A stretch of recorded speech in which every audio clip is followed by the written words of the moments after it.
It shows me on the back end that you took the time to figure out who the heck we are. You want our money. So I would hope that it matters enough to you that you would show us the respect of figuring out what we do, use buzzwords that come off of our website that show me that you're aware of what we are. So cover letter's key, gotta do that. When it comes to the resume, I'm with Nick. I don't like fluff. So I'm comfortable with you writing a very short paragraph at the top that says like profile and like tells me a little bit about you. I've lived in the state for this long and I'm passionate, or, I'm a good speaker, or I have a lot of business experience, whatever. That's fine. Keep that brief, because that stuff's unverifiable. That's just your opinion about you, and I would hope you like yourself. So that doesn't mean a lot to me. But get right to the point. And I like, there's a big debate out there about should it be a one-page resume, or should you really have like a profile? I've always been a fan of the one-page resume. Like, I like to look at it and see education, experience, professional background, credentials and licenses, and then, special awards, recognition, and then references. Like, get it all out, put it in bullet points. It should be easy for my eye to follow. And on that point, just a little fun technical aside, you better always have a resume that is designed in a PDF. So you open it in Word, you design it, and then you export as a PDF, and that is your resume. Never send somebody a resume in a doc or in some open office format. Like, that is dumb. Like, you need to put it in a PDF. That is the language of business. And also, you have control over that because you know what I'm going to see. And if you can, I'm a big fan of putting some kind of profile picture in there, a professional headshot, something that and don't make it huge, just put it somewhere in a corner, but it makes you stand out, because if your name is, Timothy, Newhart, and then I look at there, now I have a face, like, okay, now I know you're a human, and it's just like, you've hacked into my brain a little bit faster than the rest of the people who didn't stand out. So, couple of little pointers there. I believe in brevity. I believe in getting it to the point. I believe in a little bit of fluff, but not much. Just enough to get your personality. Always have a cover letter, always PDF, try to get a picture in there. And I get angry if you put too much fluff. Like, I'll stop reading. But a little bit of fluff when it comes to like your last job or jobs you've had. Tell me your duties. Like, what was your day to day, so that I can have a feel for it. I think that's key too. But, I'm also a big fan of having multiple versions of your resume. Because like in what you just described, you could be employed as a therapist, you could be employed as a leader of therapists, you could be employed as somebody who oversees organizations, you could also be employed as somebody who polices those organizations. Even though those are very similar, there's different parts of your professional profile that are accentuated toward those jobs. It's best to have several versions of your resume that sort of play to each one of those audiences. That way they're reading the version of you that most stands out to them as something they would like to work with. So anyway, when it comes to resume stuff, those are my little, nuggets of wisdom to take with you, multiple versions and all that other stuff. Now, once they've gotten through the door and now here they are interviewing with you, Nick tends to do more interviewing stuff. What are some of your, ideas on that? Well, first of all, I think you're always going to do better in an interview when you know the person who's interviewing you. This isn't always going to be an option, but in any case that it is, get out and network. Get to know who else is in the field. If I'm doing an interview for a therapist position and I've met this person, I've seen them out in the community, we've been at meetings together, and I at least can match a face with a name, I feel more comfortable with that person. Yeah. Right? So as much as you can, do that. Number two, I would agree definitely with the resume and tailoring your resume towards that agency, and be prepared to do that in the interview as well. Right. One of the questions that I always start off an interview with, tell me what you know about us. Oh, that's right. I've seen you do that. Yes. Yeah. And I've known some people It's hilarious because people think it's a trap. And it's like, dude, you came here. Yeah. I hope you Googled us. Yeah. And there have been a lot of interviews that I've done where the person said, yeah, not really. I don't really know what you do. Yeah, but I'd like your money, please. Yeah. So then at that point, I'm kind of like, okay, well, thanks for coming. Yeah. Thanks for coming. That's about it. Because that really shows that you're putting out so many resumes that you're willing to take whatever job you can get, as opposed to, I want to come work here because I like your philosophy. Right. I've looked at your website. I've seen what you do. I know some of the people who work here. I've heard really good things. I feel like what you are doing is in line with what I want to do. Yes. I want to work for you. Yeah. That's what I want to hear. And what you just said, I would hope that if you're going out for an interview, guys, rehearse, okay? Don't trust that you're going to show up and on that big day of pressure, you're going to totally deliver that line. You need to have your friend or your spouse or somebody do a fake interview with you. I think you should always do that. And like practice regurgitating some of that data and saying, you know what, I looked at your website, I really enjoy your company, I've heard great things about you in the community, blah, blah, blah, but say something.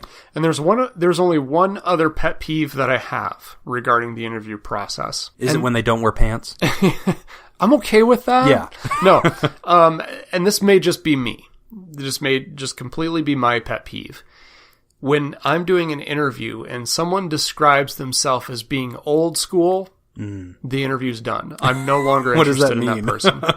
Because here's the thing, like, especially in our industry, old school basically means, I do things the way that the hard way, like being tough and being mean and how we used to do it back in the 80s. Yeah. Okay, great. Then you're of no use to me. Yeah, because it's not the 80s. And I don't know if this is, maybe some of this translates into other fields or other disciplines, but to me, the reason why there is an old school is because there's a new school. Yeah. Through science and through evidence-based practices, we have identified new, better, more efficient ways of doing things. Yeah. And if somebody comes in and in their interview they say, I'm old school, what you're really telling me is, I don't keep up with the new stuff. Yeah. I'm outdated. I am obsolete to you. I am no good to you. I think that, I'm not sure if it would apply to tons of other industries, but, on that note, other things that are like obvious pet peeves that I don't like hearing in an interview. Yes, tell me about yourself. Yes, broadcast your confidence. Let me know that you're good at this.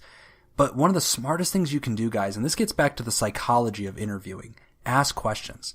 Interview the interviewer. Yeah, always have questions. It increases their oxytocin level in their brain as they're talking to you, because the more comfortable they feel in your presence, because you're warm and you're asking them questions and they're sharing about things that they enjoy or sharing about their company. And then if you can respond verbally and non-verbally as being enthusiastic and, oh, that's great. Yeah, I really love that philosophy. Or, yeah, I've heard that about you guys. That's awesome. You've really achieved a lot in your first year or whatever.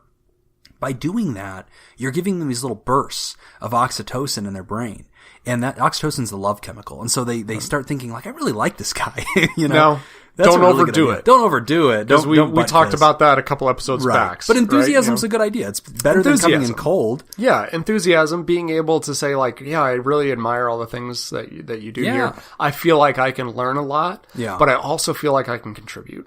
Yes. Coming in, managing that delicate razor's edge of being kind of humble, but also sort of like, but competent and capable of taking a load off their shoulders.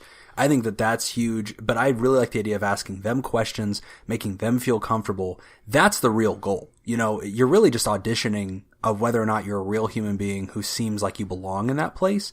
And this goes to a few more little like hacks. So one of my favorite hacks, always meet the secretary. Whoever's at the front, whoever's the greeter, whoever's the person that's the front door of that place, meet that person, memorize their name, exchange a few sentences with them, be casual, but get them to the place where they kind of liked you. And because that's what always happens is after you leave, that person matters in your life. Yes. Because that interviewer might ask what, they thought of you. That's really important. That person, that secretary may come back and go, hey, I really liked so-and-so. What happened with that one? That's huge because now you're getting social support from the exact place you're trying to work at. And after an interview, you may need to call back in a couple of days and find out what your status is, because they don't always proactively let you know what's going on. They can get lost in their own HR stuff. That secretary is meaningful. You hope that person remembers you. That receptionist is going to be important. So when you call in, they go, oh yeah, Bob, I remember you. You were great. You know what, Bob? Let me go find out. So-and-so's walking through the hall right now. Let me go ask him what the deal is. Let me give you a call back. And so, like, I really believe in just the human side of it, using the interview process as your opportunity to get those relationships going quick and be very natural. That's the most important thing you bring to the interview is a sense of, like, persona and being warm and approachable and easy to get along with. That is key, I think. Yeah, I would agree. So what would you say to her question about the salary requirements? Okay. You're doing an interview and they ask you, Jim, what are your salary requirements? Right. Oh my gosh. All right. So I hope this never comes back to bite me that somebody's interviewing with me and they use this against No one me. listens to this podcast. Nobody listens to this podcast, so we'll be safe. Anybody that's listening to this podcast will not interview with us. Okay, here's the deal. Here's the hack to this. Never lead. Never give a number first. I'm a firm believer in that. Some people will say, give a number, make it the highest number. That way you're starting the conversation at the high end. And there is a rule that you can do that, but you have to have a very clear understanding of what you should be making. So my very first comment on this is, you better have a really good understanding of how much you should be earning or what is possible. You need to know within 10 grand what the range should be. And so I recommend going to Glassdoor.com. Glassdoor is a job website, but it also tells you what everybody makes, and people self-report so that they can analyze their own data and figure out if they're making enough. So always check with that.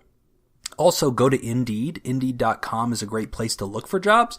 But what's really great about Indeed is you can sign up as an employer, and then you can go through people's resumes.